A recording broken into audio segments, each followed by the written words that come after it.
With millions of Americans out of work, we decided to start something that we call Find Me a Job. Now, one of our viewers wrote in. Her name is Megan Abner. Let's meet her. My name is Megan Abner, and I'm a job seeker. A few years ago, I went through a divorce, and I decided to go back to college and finish my degree.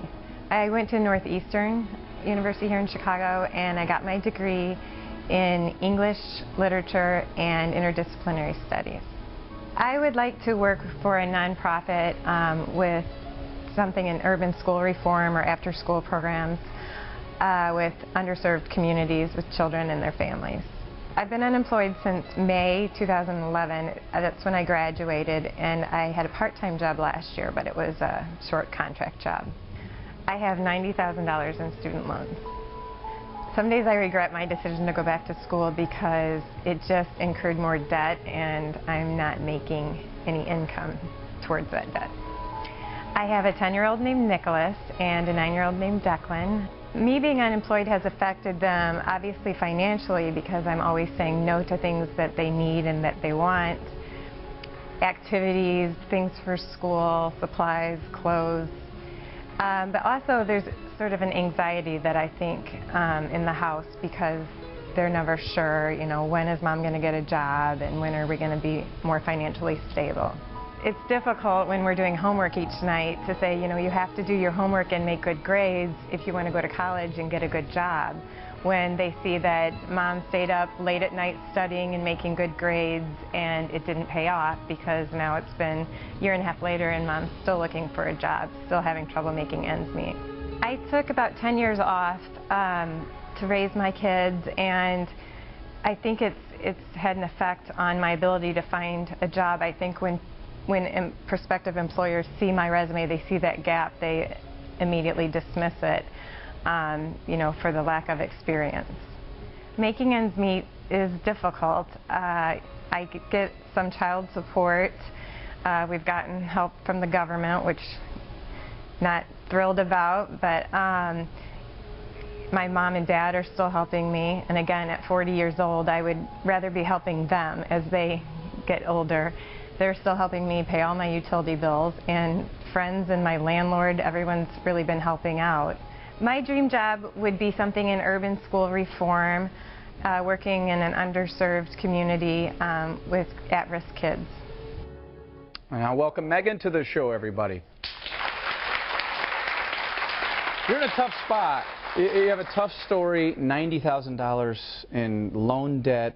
You're in the bunch with hundreds of thousands of Americans that are in that kind of debt. Of course, many of them students coming right out of school. Your situation is quite different. Right. And I imagine when you got divorced and you went back to school, you probably thought it was going to work out much differently. Honestly, I thought I would graduate and get a job like in a month or two. I honestly did. Yeah, it's a tough job market, as we all know. But for employers that are watching right now and that want to help, what do you think your greatest attributes are? I have a very strong work ethic, and I'm very positive, always happy person, get along great with people. I'm a great communicator, I'm a great writer. Yeah, well, you're also driven, and you want to give back to the community because you talked about you want to help others. Yes, I do, although I'm starting to think that maybe I need to look into jobs that aren't in the nonprofit sector. Right. And maybe kind of do that for volunteer work. Right. Well, we're certainly not experts on finding jobs, but we have brought one in. We decided to call someone who is an expert. Welcome the CEO of Mile Walk, a Chicago-based executive search firm, and the author of Interview Intervention, Andy Lasavita. Thank you. Now, Andy, you've already been working with Megan. You've already met? We have. We spent a couple of hours late last week. We got together after we found out we were going to be on the show, and we talked about what it was that she was doing. And I think she was doing a lot of things right, certainly focusing a lot of energy, searching online, looking at some of the tools, which is something that somebody in her demographic should do. But what I noticed, and even specifically to Megan, but also for the broader audience, is that people need to understand that your demographic has an awful lot to do with how you likely will find your job, which means would be best for you to focus your time time on. So we took a look at her demographic. Things like age, your profession, your income level will all influence where you really should be spending your time. So we decided we would supplement some of the things that she was doing with some other things that would be very helpful. So if you think in terms of demographics, a couple simple ones that you can look at. If you're under 50 years old, for example, or you earn less than $100,000, the likelihood that you will find a job through somebody you know, networking, we all hear about how networking is really great to do. Sure. You have a 27% chance of actually finding a job through that means, which sounds great, and it is. But if you're over 50, or you make more than $100,000, the likelihood that you'll find your job through somebody that you know is 46%. So it would stand to reason that somebody in the first category probably ought to be spending about 25% time simply networking, while somebody in the latter category ought to probably spend twice that much. Right. So taking a look at Megan, who falls in that first category, we wanted to supplement some of the online resources that she was using with augmenting her ability to network.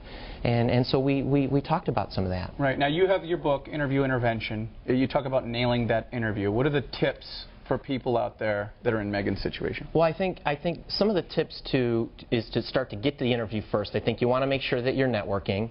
I think you want to make sure that you are building your online presence so that you understand what's out there, published opportunities that are out there. You want to be visible to employers. I think you also want to make sure that you're targeting the organizations that you're interested in and targeting those published opportunities that you're qualified for. And I stress that word qualified for. You also want to supplement it with volunteering and some of the other things she talked about, not-for-profit. Great opportunities to be able to do that. Right. So, Megan, for you, was there anything eye-opening when you met with Andy? Was there anything that you said, you know what, I haven't tried that or I haven't thought of that? Oh my gosh, so many things that I feel like I've been misdirecting my time. And we talked a lot about LinkedIn, which I've been working on the past few days. So yeah, and then a big part of it, I think, is interview strategies. Right. Now you mentioned LinkedIn, and I'm not on LinkedIn, but do you believe in LinkedIn? Do you think this really helps people? I do. We look at the statistics. My company, we gather lots of them from people that we talk to. We have thousands of data points each year. 1 in 4 employers hires from people that they know, employer referrals. But 80% of the employers are looking at LinkedIn, looking at profiles. You have an 8% chance of finding your job through just simply having a LinkedIn profile.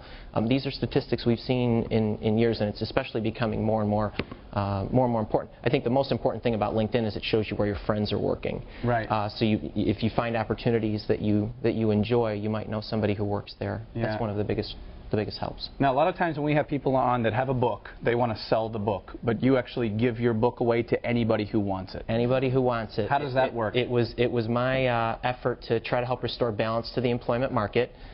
They can check it out on the Mile Walk website. They can send us an email at info@milewalk.com.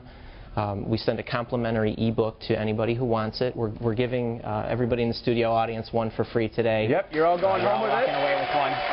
So, let me ask you one more question, Andy. Do you think that the job market is getting better? We see the unemployment rate seems to be dropping, but do you see it every day that it's getting better? I do see it every day. It's certainly in the sectors that we support, some of the higher end sectors, the employment rate is dropping. One of the most systemic issues that we're seeing is with recent college graduates. If you're under 25 years old and you have a college degree, there's about 3 million or so people in that category. And Megan is included, even though she's 40.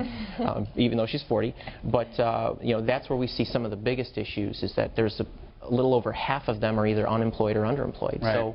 So that's an issue. Yeah. That's a real issue. Well, Andy, we appreciate you stopping by. You. And Megan, best of luck to you, and thank you for sharing your story. All right. And if you're looking for work and you need our help, email us at wcl@windycitylive.com and write "Find Me a Job" in the subject line.